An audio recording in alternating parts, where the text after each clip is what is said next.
हरे कृष्णा। सभी भक्तों का हार्दिक स्वागत है आज के इस प्रातःकालीन भगवत गीता क्लास में।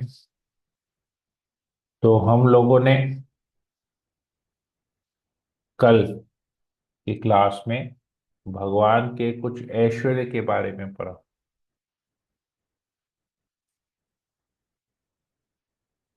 क्या हमने पढ़ा कि भगवान कैसे किस प्रकार जो व्यक्ति भगवान की भक्ति, कृष्ण के भक्ति, प्रेमा भक्ति करने का प्रयास करता है, भगवान की सेवा करता है, तो भगवान उसे गाइड करते हैं। परमात्मा के रूप में भगवान सबके हृदय में है, तो उन्हें गाइड करते हैं, उन्हें ज्ञान देते हैं, उन्हें बुद्धि प्रदान करते हैं। किस प्रकार बुद्धि प्रदान किस प्रकार बुद्धि प्रदान करते हैं, किस प्रकार गाइड करते हैं? उनके हृदय में बैठ के भगवान कहते हैं कि मैं ज्ञान दीपे न भास्वता, मैं उनके हृदय में ज्ञान का दीपक जलाता हूँ और अज्ञान के अंधकार को भस्म करता हूँ, दूर करता हूँ। तो हमें केवल प्रयास करना है, हमको भक्ति करने का प्रयास करना है, सेवा करने का प्रयास करना है, श्रद्धा पूर्वक करना है और करते रहना है। भगवान की कृपा अपने आप हम पर पड़ेगी। जब होगा तब भगवान हमें हमारे पर कृपा करेंगे। भगवान तो एक ही हृदय में है, कृपा तो कर ही रहे हैं। हम भगवान की कृपा को ले नहीं पा रहे हैं, प्रॉब्लम हम में है। हम भगवान की कृपा को ले नहीं पाते और भगवान कहते हैं कि जैसी मैं कृपा करूंगा वो मेरे पास वापस आएगा, मेरे धाम को वापस आ जाएगा। मैं उसे बुद्धि प्रदान करूंगा। इसमें हम एक बहुत अच्छा उदाहरण शबरी का लेते हैं हमेशा, कि शबरी को उनके गुरु ने आदेश दिया था कि तुम यहाँ पर बैठो। ऐसे शबरी की बहुत सुंदर बड़ी लीला है, पर मैं केवल एकदम एंड पॉइंट पे आ रहा हूँ, बैकग्राउंड के ऊपर डिस्कस नहीं कर रहा था। तो शबरी को उनके गुरु ने आदेश दिया कि मैं यहाँ पर, तुम यहाँ पर रहो, इस कुटिया में रहो, इस आश्रम में रहो, मैं आगे जा रहा हूँ। और मैं तुम्हें वरदान देता हूँ कि एक दिन भगवान रामचंद्र स्वयं यहाँ पर आएंगे और तुम्हें साक्षात दर्शन देंगे, तुम पर कृपा करेंगे। तो शबरी ने जब ये सुना, उनको गुरु से ये आशीर्वाद मिला और ये उपदेश मिला, तो वो उस आश्रम में रह गई और प्रतिदिन सुबह एकदम भोर में, अर्ली मॉर्निंग, वो उठती थी ब्रह्म मुहूर्त में, पूरी कुटिया का साफ सफाई करती थी, जंगल जाती थी, वहां से सब फल और फूल तोड़ के लाती थी, पूरा थाली सजाती थी और सारा दिन प्रभु रामचंद्र के इंतजार में बिता देती थी। प्रभु नहीं आते थे। अगले दिन दोबारा वो उसी और ज्यादा उत्स- उत्साह से उठती थी, पूरे घर की सफाई करती थी, जंगल जाती थी, फल और फूल तोड़ के लाती थी, परोस के रखती थी कि आज प्रभु रामचंद्र आएंगे। फिर नहीं आते थे। अगले दिन और ज्यादा उत्साह से करती थी। ऐसे दिन प्रतिदिन एक ही रूटीन को वो और अच्छी तरह से पालन करती थी।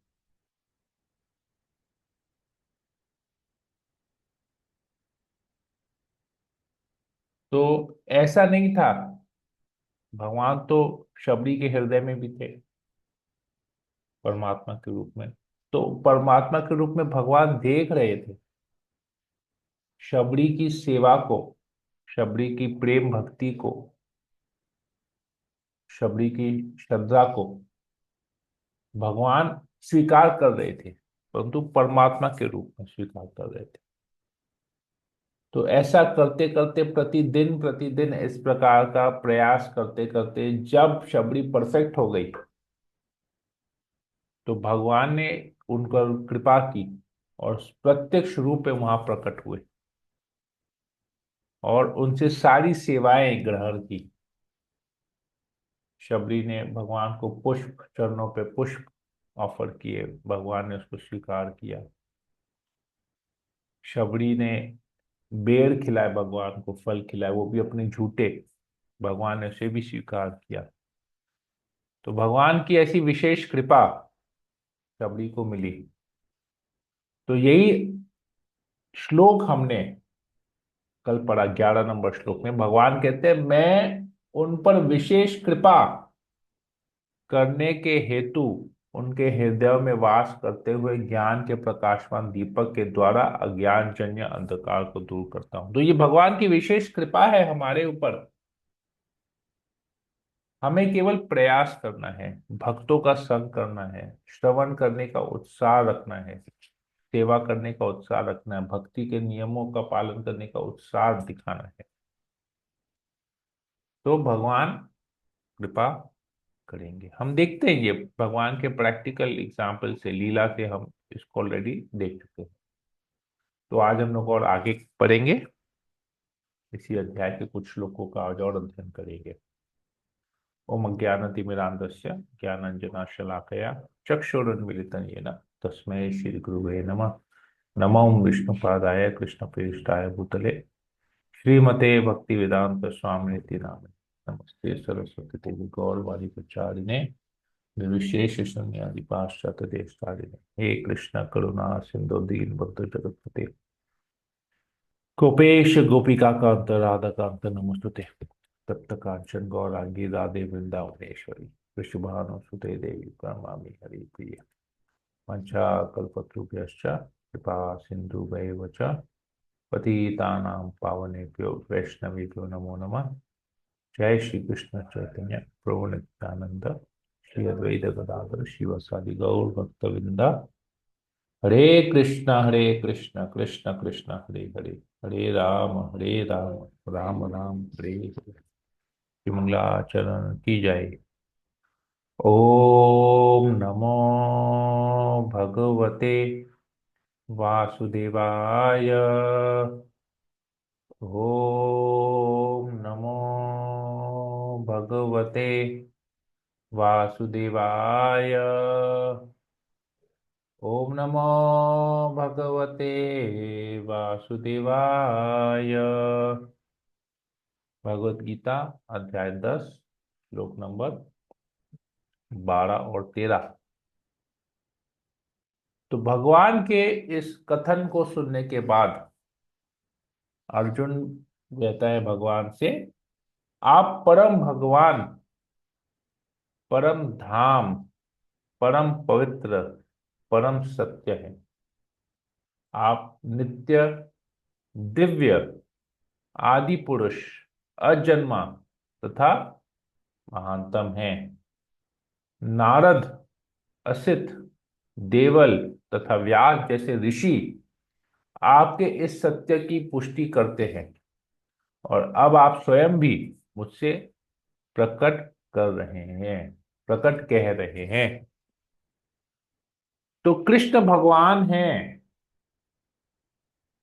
कृष्ण का धाम परम धाम है, कृष्ण परम पवित्र है, सबको पवित्र करते हैं, परम सत्य है, उनसे ऊपर उनसे बड़ा सत्य कोई है ही नहीं।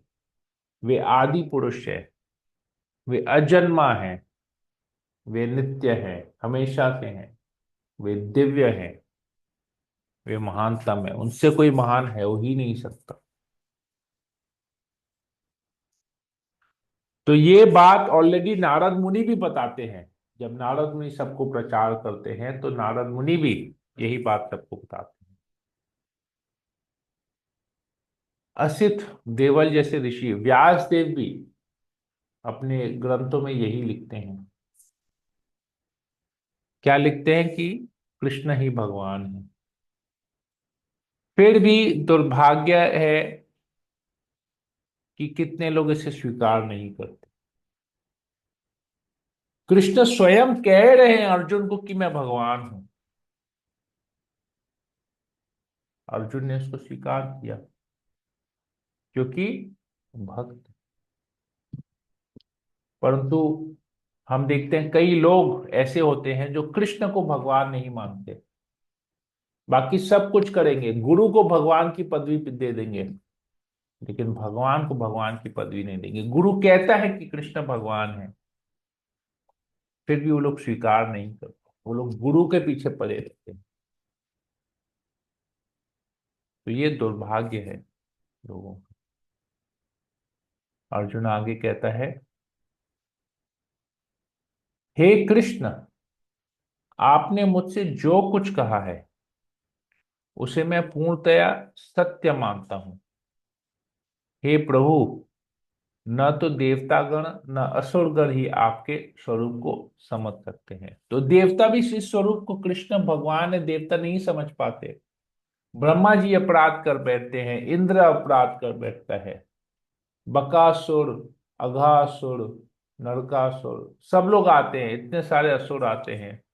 कोई भी कृष्ण को भगवान के रूप में स्वीकार नहीं करता, जानता ही नहीं है कृष्ण भगवान है, उसे मारने आते हैं, जानते नहीं कि कृष्ण अजन्मा है, कृष्ण की मृत्यु नहीं होती है, कृष्ण की लीलाएं हैं, दिव्य है, कृष्ण स्वयं आदि पुरुष है, ये नहीं जानते। और इस प्रकार कृष्ण को मारने आते हैं। तो ये सच है, ये सत्य है, ऐसा हम कृष्ण की लीलाओं में पढ़ते हैं। तो कृष्ण जन्मा है, कृष्ण आदि पुरुष है, कृष्ण भगवान है, इसे हमें बगैर किसी संदेह के, बगैर किसी संशय के, बगैर किसी डाउट के हमको इसे स्वीकार कर लेना चाहिए। ठीक उसी प्रकार जिस प्रकार अर्जुन ने स्वीकार किया है, हमें भी उसी प्रकार स्वीकार कर लेना चाहिए। इसमें हमारा ही फायदा है। अर्जुन आगे कहते हैं, हे परम पुरुष, हे सबके उद्गम, हे समस्त प्राणियों के स्वामी, हे देवों के देव, हे ब्रह्मांड के प्रभु, निस्संदेह एकमात्र आप ही अपने को अपनी अंतरंगा शक्ति से जानने वाले हैं। तो कृष्ण को जानना है, कृष्ण ही स्वयं अपने आप को जान पाते हैं। हम अपने प्रयास से कृष्ण को नहीं जान पाएंगे। तो कृष्ण जब हम पर कृपा करेंगे तभी हम कृष्ण के बारे में जान पाएंगे। जैसे यहां पर वो अर्जुन पर कृपा कर रहा है, अर्जुन को अपने बारे में बता रहा है, परम गुह्य ज्ञान देता है, भगवत भगवत धाम के बारे में बताता है, भगवान के बारे में बताता है, भगवान भक्ति के बारे में बताता है, भगवान को कैसे प्राप्त करना है वो बताता है, परम गुह्य ज्ञान देता है, उस परम गुह्य ज्ञान से और श्रेष्ठ अपने ऐश्वर्य के बारे में बताता है। ये सब तभी संभव है जब भगवान की कृपा होती है। तो भगवान ऑलरेडी कृपा कर रहे हैं, अर्जुन के माध्यम से हम पर भी कृपा कर रहे हैं। हम लेने के लिए रेडी है कि नहीं, तैयार है कि नहीं, सक्षम है कि नहीं, ये हमारे ऊपर निर्भर करता है। अर्जुन आगे कहता है, प्रार्थना करता है कृष्ण से, कृपा करके विस्तार पूर्वक मुझे अपने उन दैवी ऐश्वर्य को बताएं जिनके द्वारा आप इन समस्त लोकों में व्याप्त हैं। अब भगवान कैसे सर्वव्याप्त है वो अर्जुन पूछ रहा है, मुझे और भी बताइए, अब डिटेल में विस्तार पूर्वक बताइए। आपने तो संक्षेप में बता दिया, मुझे डिटेल में जानना है आपके बारे में, आप कैसे यहाँ पर सर्वव्याप्त। हे कृष्ण, हे परम योगी, मैं किस तरह आपका निरंतर चिंतन कर सकूं और आपको कैसे जानूं। हे भगवान, आपका स्मरण किन किन रूपों में किया जाए।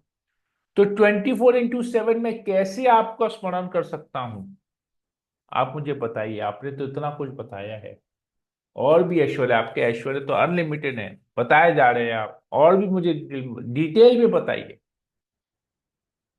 कैसे, किन किन रूपों में मैं आपको जान सकता हूं। क्योंकि हम हमेशा तो 24x7 तो भगवान के श्री विग्रह के सामने बैठ नहीं सकते। तो और कौन सा रूप है जिसे देख के हमको कृष्ण का स्मरण हो, कृष्ण का चिंतन कर सके। अर्जुन और भी डिटेल में मांग, हमारे लिए ये पूछ रहा है क्योंकि हमारे लिए भी वही, हम एक जगह बैठ नहीं सकते,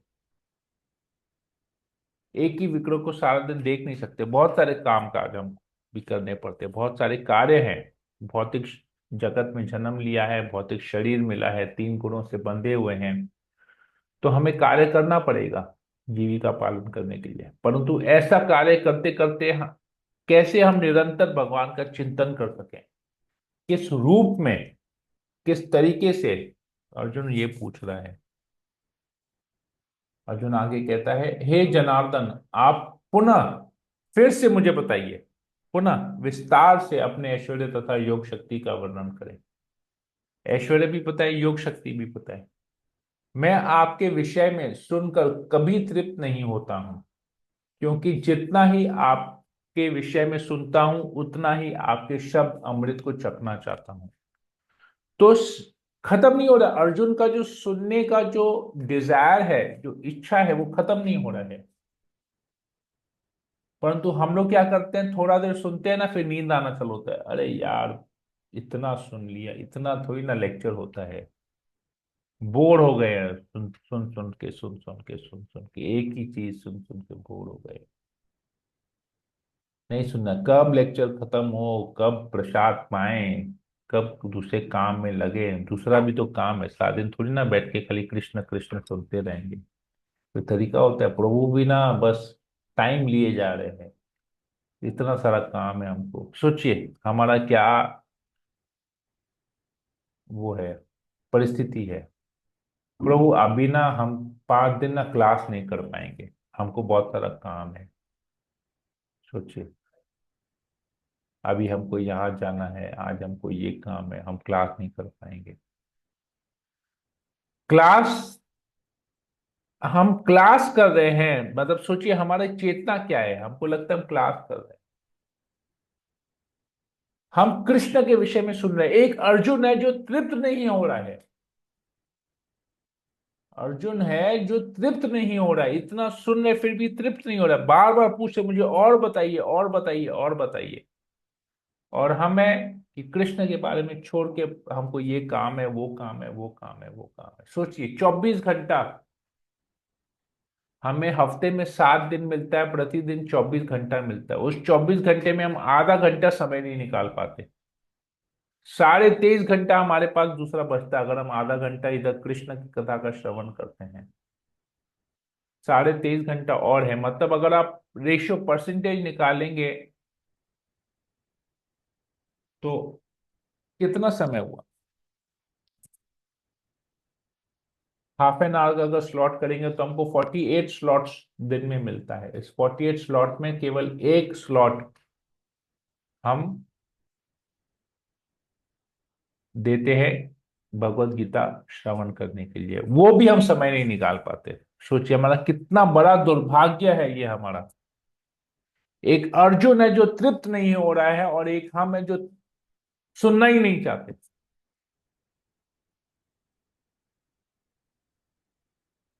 तो ये अमृत है, ये जो गीता की जो वाणी है, जो गीता के जो श्लोक है, ये अमृत है, अमृत।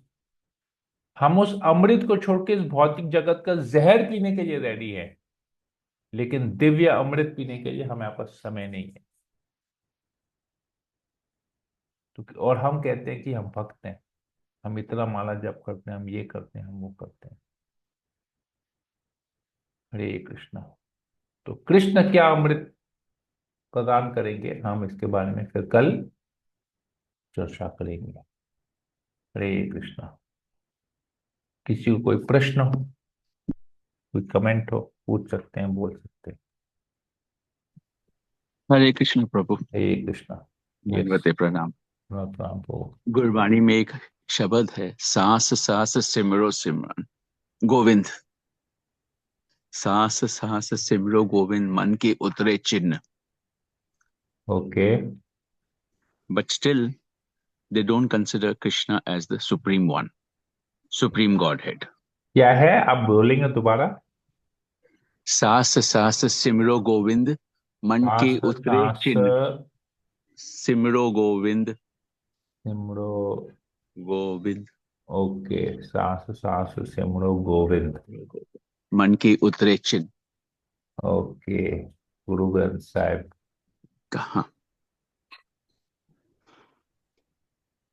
But still they don't consider Krishna as the supreme one. Guru Arjan Dev लिखते हैं।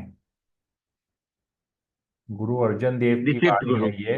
या is the Vani of Guru Arjan Dev. हाँ, सुखमनी साहब में भी ये आता है। right. सुखमनी साहब में ये आता है। प्रभु Dikshit हिंदी में Guru. बताओ ना। एक्चुअली ये गुरुमुखी है। गुरुमुखी मुझे इसको पढ़ना पड़ेगा, तभी मैं आपको हिंदी के बारे में। तो गुरुमुखी, तो गुरुमुखी जब संस्कृत संस्कृत होता है उसको हिंदी में समझा जाता है। तो इसमें ओके, मैं देखता हूँ, मुझे ना, मैंने I'll खोला है send you the इसको। Hindi one. एक मिनट, गुरबानी में मिल होगा. मिल मिल गया, मुझे मिल गया। Okay. मुझे मिल गया। ये है पे अंग 295। अंग 295 में ये आता है, पेज 295 में गुरु ग्रंथ साहब का। गुरु ग्रंथ साहिब, अंग 295।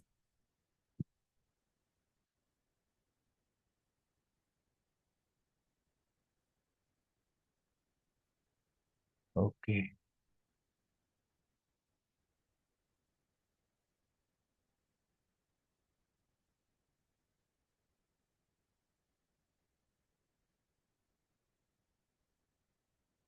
ओके, मिल गया मुझे। ठीक है, मैं शेयर करता हूँ आप लोग के साथ।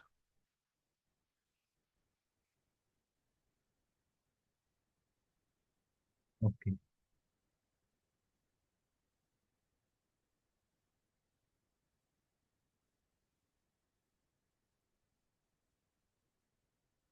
ये है, देखिए। सास सास सिमरो गोविंद, मन अंतर की ओत्रचिंद, आस अनित त्यागु थरंग, सात जना क्यू धूड़ मनमंग। ओके, सास सास सिमरो गोविंद मतलब हर सांस में, आप जितना बार सांस लेंगे, हर सांस में आपको सिमरन करना है गोविंद का। सिमरन मतलब याद, स्मरण करना है, गोविंद का स्मरण करना है। सांस सांस सिमरो गोविंद। ऐसे करने से क्या होगा? आप जितना बार सांस लेते हो उतना बार गोविंद का स्मरण स्मरण कीजिए। तो ऐसे करने से क्या होगा? मन अंतर की औथराई चिन्ह। तो मन के अंदर जितने भी हमारे बुरे ख्याल हैं, जितना भी हमारे मन के अंदर में जो भी प्रॉब्लम्स चल रहा है, वो चिन्ह हो जाएगा, मतलब गायब हो जाएगा, खत्म हो जाएगा। ठीक है। आस अनित त्यागो तरंग, ये जो इच्छाएं हैं, जो हमारी जो आस है, जो कुछ पाने की जो भौतिक इच्छाएं हैं, ये तरंगों की तरह है। हमने पहले भी पढ़ा, वेव्स है। जैसे समुद्र की लहरें कभी खत्म नहीं होती हैं, हमेशा लहरें आती रहती है, आती रहती है, आती रहती है। वैसे ही हमारी भौतिक इच्छाएं भी आती रहती है, आती रहती है, आती रहती हैं। एक इच्छा पूरी हुई नहीं तो दूसरी इच्छा ऑलरेडी जाग गई। तो कहते हैं कि ये अनित, अनित मतलब अनएंडिंग, जिसका कोई अंत नहीं होता है। ये अनित इच्छाएं हमेशा क्या होगा? इनको त्याग देना चाहिए। त्यागु तरंग, इनको त्याग देना चाहिए। ये जो तरंगे हैं, ये जो इच्छाएं, ये तरंगों की तरह आती हैं, इन्हें त्यागना चाहिए हमको। फिर आता है संत जना की धूड़ मनमंग। जो संत हैं, संत जन, जो संत जन हैं, जो संत हैं, उनकी धूल, उनके चरणों की धूल का हमको प्रार्थना करना चाहिए। कि कैसे हमको संतों के चरणों की धूल मिले, हमें यही प्रार्थना करना चाहिए। ठीक है, समझ में आया? अशोक प्रभु, आई Yes, hope Prabhu. Yeah, I yeah. Hope I have explain it properly. Perfect. Perfect. ठीक है, तो ये गुरु ग्रंथ साहब की ये वाणी है। हर समय, हर सांस में गोविंद का नाम स्मरण करना चाहिए। तो गोविंद का जब हम नाम स्मरण करेंगे, कृष्ण का स्मरण करेंगे, तो हमारी जो भी टेंशन्स है, प्रॉब्लम्स है, एंग्जाइटीज है हमारे मन में, वो सब कुछ खत्म हो जाएगा। जो भौतिक इच्छाएं हैं वो हमको उन्हें त्यागना चाहिए, और केवल एक ही इच्छा रखनी चाहिए, किस प्रकार वैष्णव की चरण धूलि हमको मिले, जिससे हमको भगवान की कृपा प्राप्त हो। कैसे हमें भगवान की कृपा प्राप्त हो? वैष्णवों के द्वारा, भक्तों के द्वारा, संतों के द्वारा। ठीक है, क्लियर हुआ? सबके लिए क्लियर हुआ? जी गुरु प्रभु जी। गुरुमुखी को हिंदी में समझा दिया। हरे कृष्णा। बहुत बहुत धन्यवाद अशोक प्रभु। थोड़ा सा ये, Hare Krishna. हरे कृष्ण। ओके, और किसी को कुछ पूछना है? देखिए, ये गोविंद का नाम दिया गया, गोविंद का स्मरण करना है, गोविंद का स्मरण करना है, कृष्ण का स्मरण करना है। पर दुर्भाग्यवश हमने जो अभी पढ़ा, लोग नहीं स्वीकार करते कृष्ण को भगवान। ये दुर्भाग्य है लोगों का। गुरु ग्रंथ साहब का शब्द का पाठ करेंगे, लेकिन कृष्ण के प्रति शरणागत नहीं होंगे। जबकि बोला गया है कि कृष्ण का नाम स्मरण करना, गोविंद का स्मरण करना है। ठीक है, ओके, और किसी को कुछ पूछना है? Komal, you want to ask anything? Bhavna, you want to ask anything? Prabhu. Okay, Chitwan, कुछ पूछना है? विनीत मंडल प्रभु, अखिलेश प्रभु, सोनल अग्रवाल माता जी। हरे कृष्णा प्रभु जी। यस माता जी। प्रभु जी, जैसे अभी कुछ मेरे बच्चे टीवी में ना राधा कृष्ण का स्टोरी देख रहे हैं। तो हाँ, उसमें अभी दिखा रहा है कि राधा रानी द्वारिका में रह रही है। हाँ। तो राधा रानी द्वारिका में कभी रही है प्रभु जी? जैसे किसी नहीं ने मुझे नहीं बोला नहीं कि ये नहीं, गलत कभी है। नहीं, कभी नहीं, गलत है। इसलिए तो हम लोग टीवी देखते नहीं है। वो लोग एंटरटेनमेंट पर्पस के हिसाब से बनाते हैं, and they spread false false information. It is characterised, it is picturised, it is not true. वो लोग अपने हिसाब से बनाते हैं।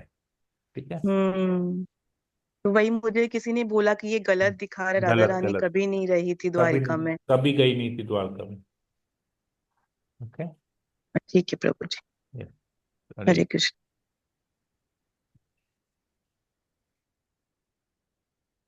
ठीक है, और किसी को कुछ पूछना है? सबके लिए सब कुछ स्पष्ट है? ठीक है, तो हम सेशन को यही एंड करते हैं।